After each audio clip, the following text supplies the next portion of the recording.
Masa saya usul Presiden Indonesia harus berhaplogrup O. Oh, dan C Indonesia. Oh, C ya? Oh, C ya, Bang. Saudara-saudara kita Papua itu C ya? Papua, Dayak, sebagian Batak itu ada yang C. Ada yang C ya? Tapi ya C dan tapi mayoritas O ya? Indonesia Barat, O. Indonesia Timur, banyak yang C. Iya. Tapi Si Rizik Syihab juga ngomong begitu tuh, begal nasab, saya kepret, siapa berani sweeping. Alah, tunggu Jack, kamu kalau nggak tobat tak sweeping bener. Terakhir saudara Pakenantang, kepada seluruh umat Islam diserukan supaya mensweeping habaib, cari kejar mereka, usir dari Indonesia. Wah.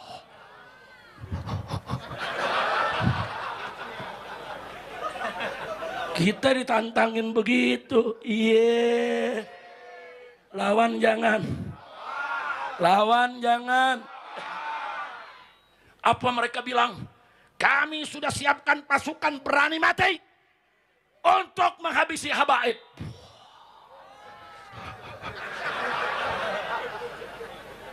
Lawan jangan. Tadinya saya nggak mau ikut campur. Saya tugaskan saya punya menantu Habib Muhammad bin Hussein. Saya tugaskan saya punya menantu Habib Alwi bin Smith.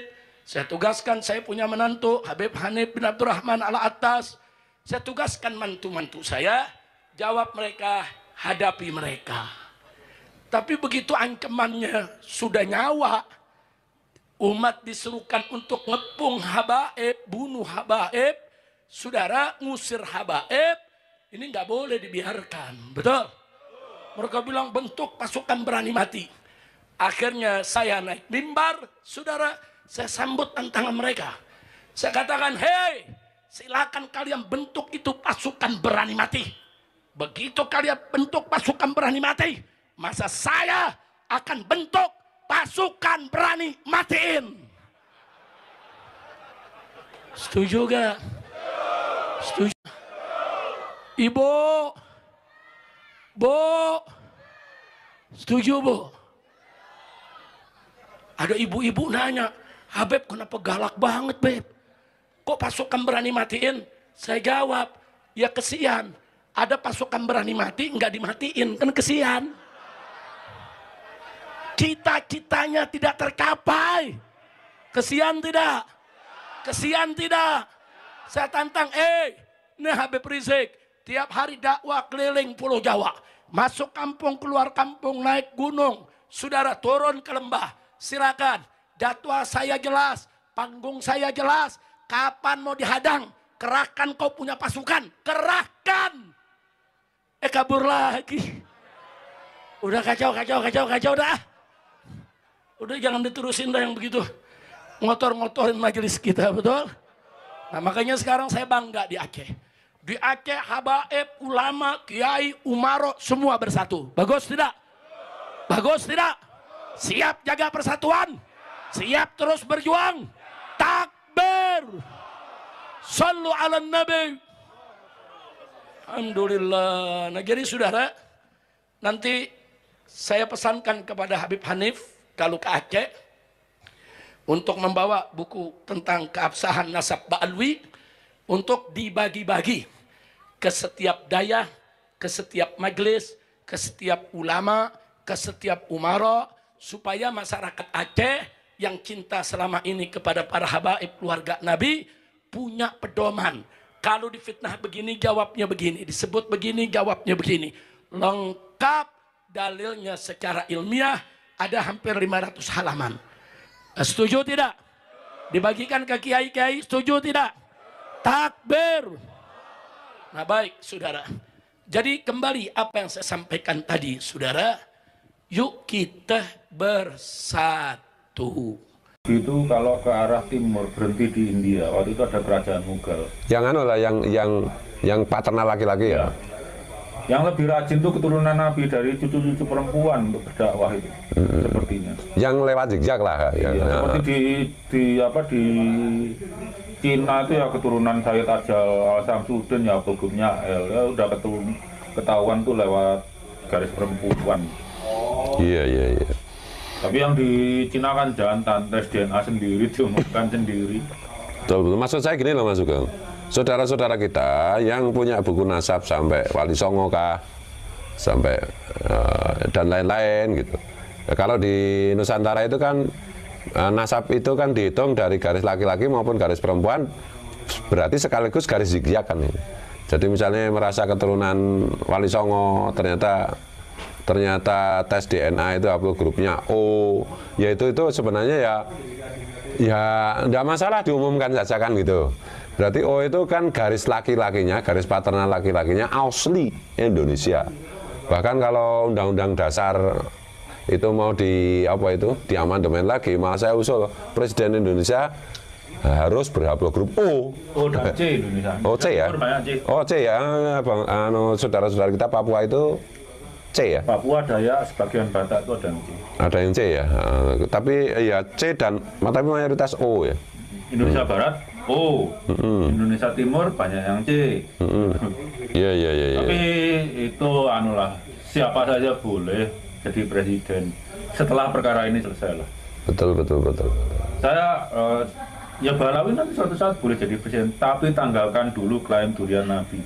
Dan tanggalkan dulu ajaran-ajaran yang sesat dan merusak dan mengancam hidup berbangsa dan bernegara itu ya. Mungkin kalau ada pertanyaan Mas Ros yang perlu dijawab dibacakan aja. Ada enggak? Di sini enggak ada. Oh, belum ada. Pertanyaan dari netizen itu kadang salah paham tentang adanya polemik nasab, itu dianggap rebutan nasab antara Wali Songo dan Alawi. Oh gitu ya, jadi ini harus diklarifikasi. Oh si Rizik Syihab juga ngomong begitu tuh, begal nasab, saya kepret, siapa berani sepeng. Alah tunggu cek, kamu kalau nggak tobat tak sweeping bener. Jangan khawatir, ada gilirannya. Agak belakangan sih kamu itu. Kalau kamu udah itu dibegal nasab, segoblok-gobloknya begal. Itu dinilai yang dibegal itu ada harganya. Nasab itu mau dihargai apa? Iya. Jadi gini ya, orang Nusantara itu berbicara nasab kan gara-gara ini terprovokasi para Habib itu keturunan Mirbat itu yang berhaplogrup G yang keturunan Nabi itu kemudian orang-orang Nusantara itu dalam tanda petik itu terprovokasi mengeluarkan buku-buku nasab keluarga mereka itu loh. Jadi sejak dulu bagi putra-putri bangsa Nusantara keturunan siapa, anak siapa, haplogrupnya apa itu nggak pernah kita persoalkan, nggak penting. Buktinya apa? Ya kiai NU itu semua jadi kiai, semua punya jenenge santri, berpengaruh di masyarakat, bermanfaat bagi masyarakat secara umum tanpa pernah menyebutkan jenenge nasab maupun nenek moyangnya gitu. Jadi termasuk misalnya orang-orang keturunan orang Nusantara keturunan Wali Songo. Itu sebenarnya itu ngomong keturunan Wali Songo dalam rangka jenenge meluruskan nasab si Rizik Syihab dan kawan-kawan itu yang ngaku keturunan Nabi mau ngepret itu, gitu. Oh gitu mau ngepret yang bisa dikepret beb. Jadi gitu ya. Jadi sekarang kalau ada orang ngeyel, kalau udah dikasih fakta, data, argumen ilmiah rasional masih ngeyel, sebut aja dia Habib, kasih gelar Habib. Oh iya, iya. Itu. Orang yang tetanggamu udah salah ngeyelan, panggil aja. Ngeyelan, tukang nipu, tukang eksploitasi, marah megalomania terhadap rasnya sendiri, kelompoknya sendiri, panggil Habib saja itu. Karena Habib memang identik dengan itu ya. Oh. Iya sekarang. Lagi Rizik Syihab tuh benar-benar ngengkel loh. Iya. Iya, tiap presiden masuk penjara. Tiap ganti presiden masuk penjara, kalau nggak ngengkel apa coba? Ya tapi kasihan sama Rizik Syihab sekarang saya. Masanya kan nggak banyak. Dia nggak bisa bikin 212 lagi kan. Karena nggak ada yang datang. Kemarin datang itu karena masih husnudzon. Si Rizik itu keturunan Rasulullah, ternyata haplogrupnya G. Nggak usah mau ngepret, nggak usah mau ini lawan ente, nggak usah. Tes DNA aja Rizik kalau berani. Bayari umumkan. Dah selesai. Kalau Gus Fuad tes DNA nanti di mana hilang? Sebentar lagi kita publish, jangan khawatir gitu. Ini ternyata belum selesai. Saya kemarin bilang selesai di Family Tree, ternyata itu data lengkapnya belum selesai. Nah, tak umumkan siapa saya, itu keren. Tuh loh. Assalamualaikum, salam sejahtera untuk kita semua. Om Swastiastu, Namo Buddhaya, Rahayu, Rahayu. Semoga semua makhluk sejahtera dan bahagia. Salam Pancasila Merdeka. Bismillah, alhamdulillah, salatu wassalamu ala rasulullah, ala alihi washabihi wa ala la hawla wa la quwwata illa billah. Amma ba'du, subhanaka la ilma lana illa ma 'allamtana innaka antal alimul hakim.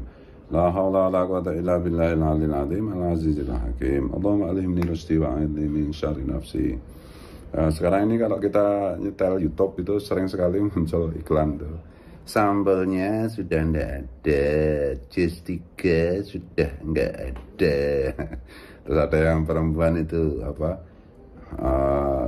Sebaik-baik sedekah adalah apa itu sedekah jariah, yaitu sumbangkan 100.000 Anda sampai Anda dikubur mati, pahala masih terus mengalir untuk pesantren tahfidzul Quran, para penghafal Quran. Anda ingin dapat doanya para penghafal Quran, cukup dengan 100.000.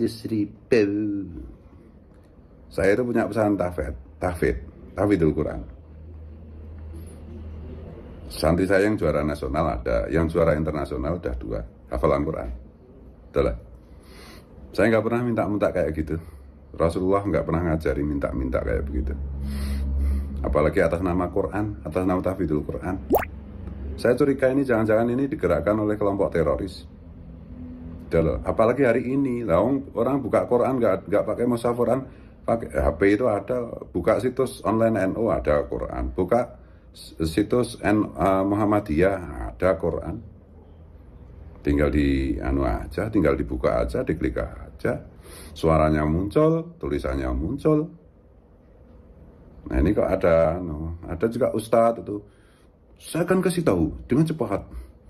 Sotoku yang terbaik, ujung-ujungnya itu 100.000, cepet deh.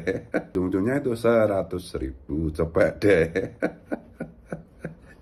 Saya sebagai kiai kampung yang malu, tapi ya jengkel juga dan curiga juga. Di balik ini semuanya apa? Karena selama ini yang menggerakkan baca Quran di trotoar, di jalan raya, terus apa macam-macam itu. Biasanya yang kelompok khilafah, kelompok HTI, kelompok radikal, ya. Dana-dananya itu, ya kan BNPT pernah mengungkap, mereka menyumbang ke teroris. Dan ya ada keponakan saya itu, masuk ke pesantren tahfidz yang kayak begitu, abal-abal kayak gitu, ya dapat ijazah macam-macam.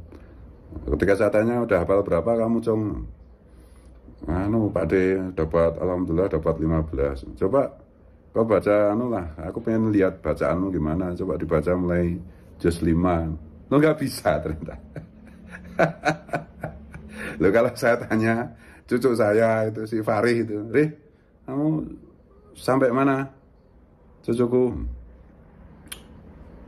juz amma sudah selesai, alhamdulillah. Yang coba kau baca surat An-Naba. Dia baca amma ya tasa'alun, ya bener gitu loh, nggak ada yang salah. Sekarang kalau sedang ngapalin apa kamu, Cong, Rih, baru Yasin tapi alhamdulillah udah selesai. Ini malam ini dia berani disimak di depan banyak santri lain baca surat Yasin, gitu loh. Jadi masyarakat waspadalah. Dan saya kira pemerintah terutama BNPT itu perlu menelusuri itu siapa pemasang iklan yang atas nama Al-Quran yang ngemis-ngemis ke masyarakat minta 100.000 itu. Ustadz-ustadznya juga kalau perlu diperiksa. Ini semua, ini kemana ini arahnya dana ini? Kalau memang benar ada pesantren tahfidzul Quran, orang yang menghafal Quran nggak butuh banyak biaya, apalagi mushaf. Sekarang mushaf di mana-mana banyak, Quran tuh banyak berserakan, mushaf itu nggak ada yang baca. Katanya sambelnya sudah ndak ada. monyet Ustadz monyet ya kayak gitu. Itu ya, mohon perhatian ini ya, aparat negara ini, dan waspadalah masyarakat. Orang dikit-dikit itu atas nama Al-Quran, apa itu pembiasaan membaca Al-Quran, one day, apa itu satu ayat, one day atau apa itu istilahnya, lah telek mencret gitu itu. Nggak ada hasilnya, nggak ada. Ustadznya suruh datang ke tempat saya kalau mau belajar tahfidz. Ya ustadznya aja nggak hafal. Dan orang tua itu jangan mau dikibulin bapak ibu, terutama bapak ibu yang muda-muda itu. Jangan mudah percaya dengan pesantren tahfidz macam-macam itu. Ya boleh, kalau misalnya anakmu itu kau masukkan ke pesantren tahfidz, tanya itu nanti kalau pas pulang pas liburan dapat berapa juz, kemudian disimak, bener nggak bacaannya, hafal beneran nggak? Jangan-jangan cuma pernah setoran hafalan, kemudian lupa. Ya Allah, ini yang menyebabkan banyak orang non-Muslim, bahkan orang Islam itu bisa Islamofobia, itu orang Islam bisa murtad gara-gara kelakuan monyet-monyet yang ngaku Islam itu, tukang ngemis itu atas nama Al-Quran. Ya Allah, ya Rasulullah, astagfirullah, kayak ada monyet kayak begini, itu ada.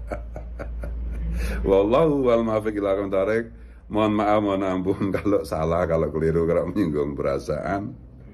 Assalamualaikum, salam Pancasila, merdeka.